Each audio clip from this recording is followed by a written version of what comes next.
Ladies and gentlemen, welcome to the press conference of Alex Minaur. First of all, congrats, Alex, to your first quarterfinal at your home slam. Are you happy about your performance so far? I'm super happy. Super happy to finally break through, finally get that milestone moment here at the Australian Open.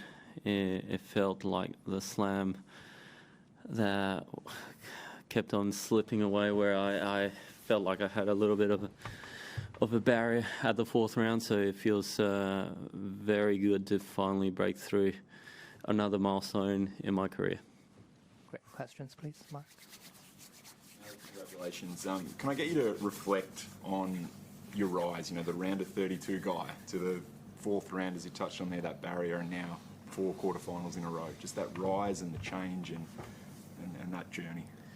Yeah, look, I think I've been quite vocal about my ambitions and goals at slams, and for way too long I felt like I wasn't performing in the bigger stages, in the bigger tournaments, and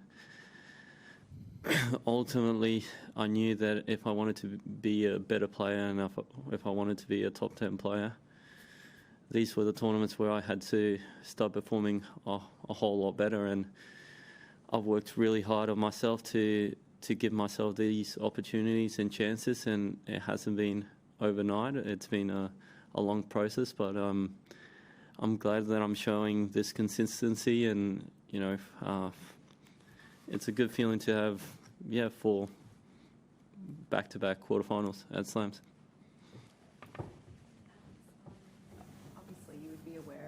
Your record against Jannik Sinner.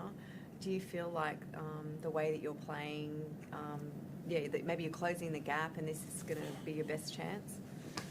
The great thing about tennis is that once you step out on the court, you both started 0-0, right?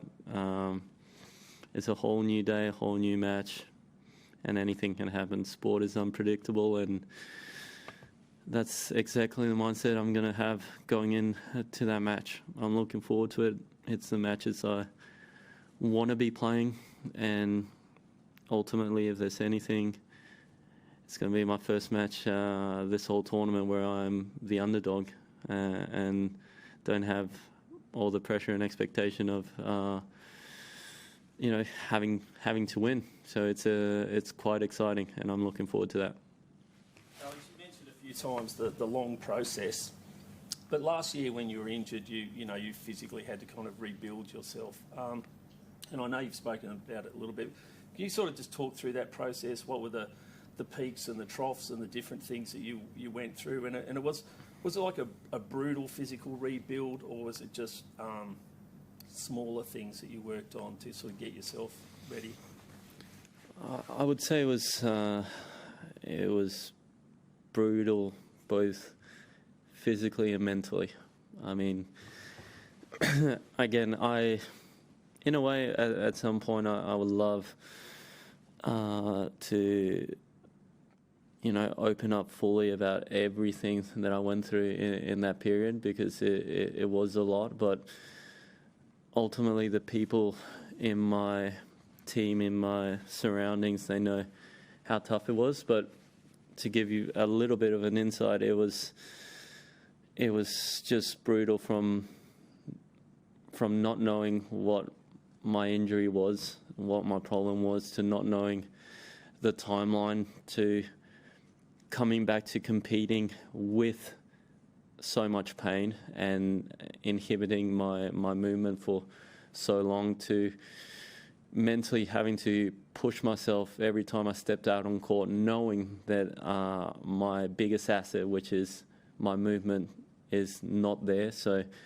no matter what, if I'm going to win that match on that day, I was going to have to be so strong mentally, knowing that, I had my limitations, and I still had to compete from the very first point to the last. And just waiting, more than anything, waiting day and weeks for there to be no pain on my movement. And it was a bloody long process, but I'm glad we're here right now, and yeah, we've passed the page, hopefully. Courtney. When you assess coming up the quarterfinal, do you look at the matches you've played against him, or do you look at the matches that he's played, or do you talk to what do you rely on? Is it the coaches going and having a look at what happened today? Is it yourself? How do you prepare, I suppose, tactically for that battle? I think it's a little bit of everything. There's a big part of all the matches that we've played in the past. Looking at his matches from this week and what he's done well and what he's struggled to do, and then you got to play the match on face value and forget about everything that's happened in the past. The only thing that I want to take from the past is the matches that I felt like I played well, and I found different areas where I could expose them. So ultimately, going into that, we'll come up with a set game plan. Obviously, a lot depends on when we play, whether it's day or night. That's completely two different matches and two different ways of playing him. And yeah, get ready for a battle from the very first point till the last. Jake. Alex, I'm just wondering if you've had many conversations with Leighton Hu, someone who has played a lot of his best tennis in his early 20s, had a similar kind of mobility to you, and maybe struggled more towards the end of his 20s. Have you spoken to him much about mortality of life on the tour, and when is the time to perform ultimately? Well, he's been my Davis Cup captain for a while now, and I've learnt a lot.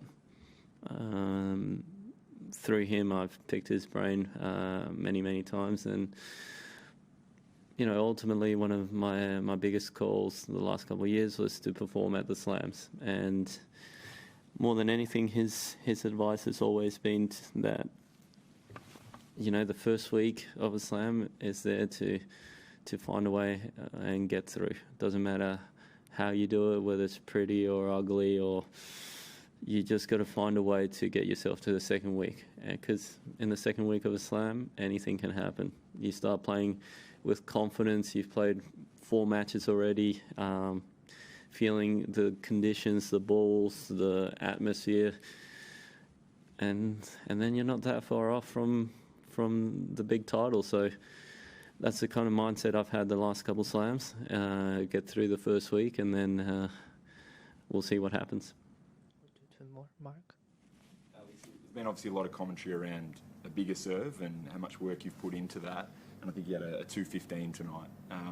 But in the last couple of rounds, you've had your first serve percentage in the 40s. So just keen to get your take on where you think your serve's at right now, and whether you have a percentage in mind while you're attempting to serve that big and take more risks. Is there a number in mind that you're happy with? Yeah, look, I think last couple of matches, the serves just decided to go away on a little vacay. Kind of deserted me for a little while. Yeah, look, I think these numbers are not something that I want day in and day out. Obviously, it's great to get through the matches and you live to fight another day, but ultimately you still, like the first couple of rounds where I'm serving at the same pace, but I'm still looking at 60%, right? So that's anywhere around that is definitely good serving numbers for me. And look, ultimately, I do have that extra pop on my serve where I can get that 215, for example, tonight, but it doesn't mean I've got to use it all the time. It's about using that variety and setting up the next shot, and keeping your opponents guessing, right? Whether you're going to go for the big one down the tee, or you're going to take a little bit of pace off and go for the short slider, go somewhere in the body. Like, just keep that variety going, and yeah, I'm sure my serve will come back. Last one.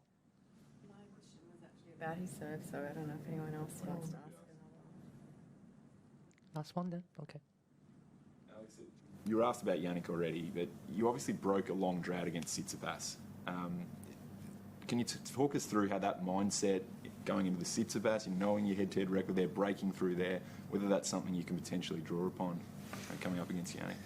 Yeah, it is ultimately.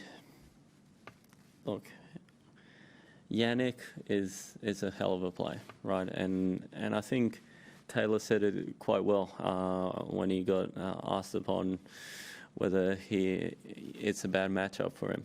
And he said it quite straight. Look, it's not really about being a bad matchup. It's that he's a pretty good player, right?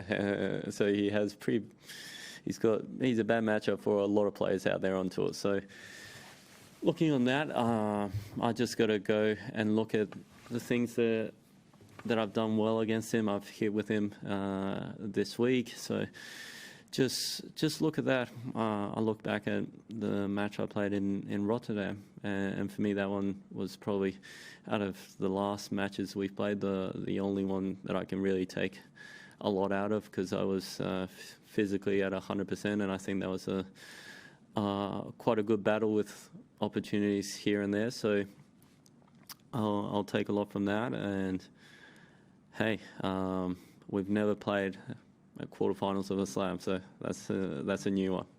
Okay. Thank you, everyone. See you soon. Thank you, guys.